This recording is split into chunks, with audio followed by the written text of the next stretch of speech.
Welcome back to Motakamel Financial Track.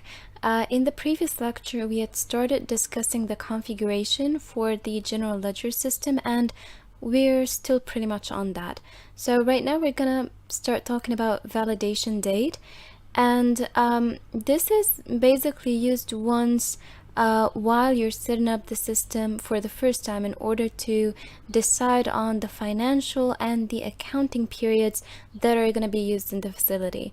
The closings, of course, will be performed based and according to these periods that you're going to set up.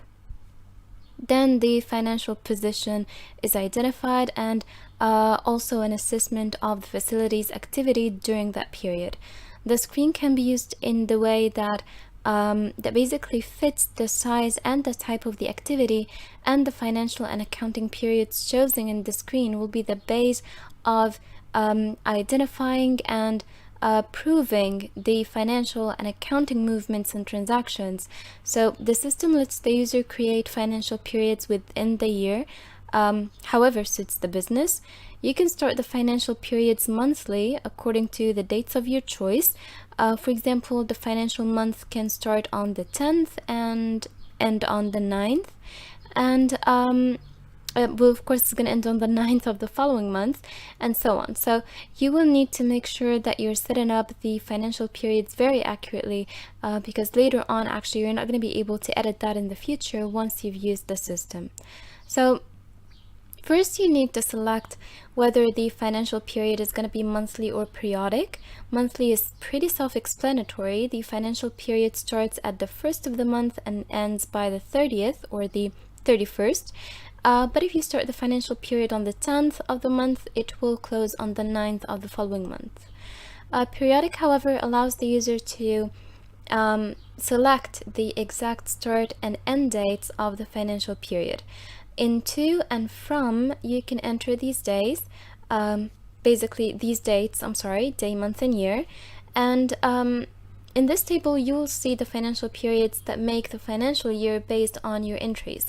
And now we have the column locked and the column closed. So locked basically stops the interactions during a certain period. That is, if you need to review your entries and transactions during that period.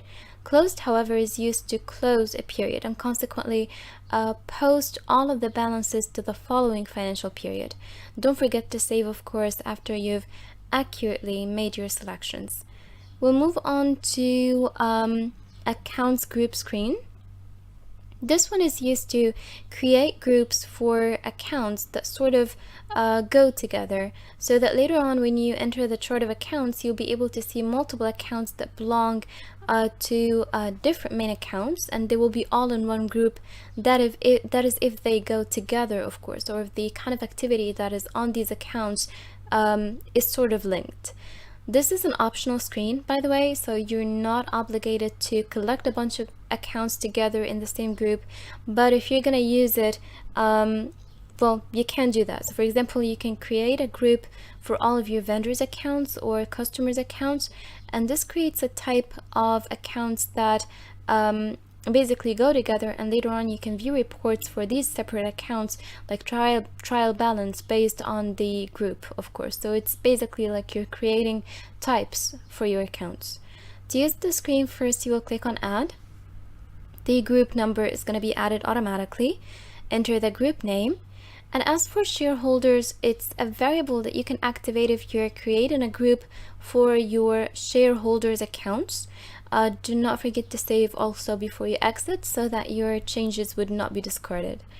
Now we'll move on to the screen cost center groups, and this works exactly like the previous screen, but the difference here obviously is that you're creating a group of cost centers that go together.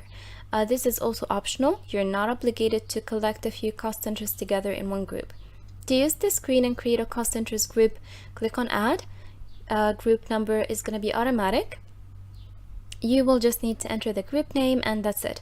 Also, don't forget to save so that you can use this group and view reports for the cost centers that you've collected in it. Next screen is going to be journal voucher types. This screen is activated based on the variable using multi-journal voucher documents, which was in the configuration in the general ledger system, the tab options, and we went through this one before. This screen is used to create journal voucher types. You can code several journal voucher types so that you can divide them into, for example, general journal vouchers or closing journal vouchers, or any type that helps you navigate them better. When you classify your journal vouchers into types, you will be able to link them or to link each new journal voucher to a specific type. So each of those types will have a different sequence from the other types, although you will have the option to put them all under the same sequence.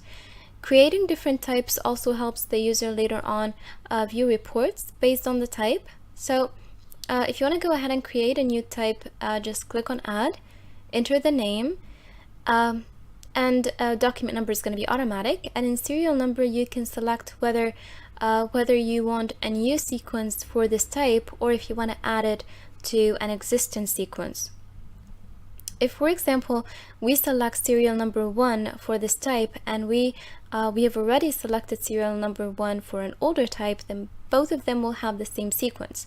If you want to create a new sequence for this type, then just enter number 2 or 3. So we have 3 remaining variables in this screen, and they're all about taxes. First, we have VAT correction, and this one is activated if the type of the journal voucher that you're creating is going to be used to fix the difference between the value of the taxes in tax return and the value of the taxes in the tax accounts, whether it's an increase or a decrease. So that is for the first variable. As for the second one, it's going to be advanced import VAT. This one is used if the journal voucher you're creating is related to the value added tax, which is paid in advance, and that's kind of like what you pay for costumes in case your goods are imported, and in case also costumes apply in your country to pay that kind of costumes. The last variable here is advanced VAT calculation, and you can use this variable when you're creating a type of journal vouchers that is concerned with reversed calculation for tax in case you need that, like for example the VAT that the customer pays instead of the vendor, or in case you don't pay VAT in costumes. This is basically everything that we're going to talk about today. Don't forget to subscribe, follow us on Facebook and Instagram, and thank you so much for watching.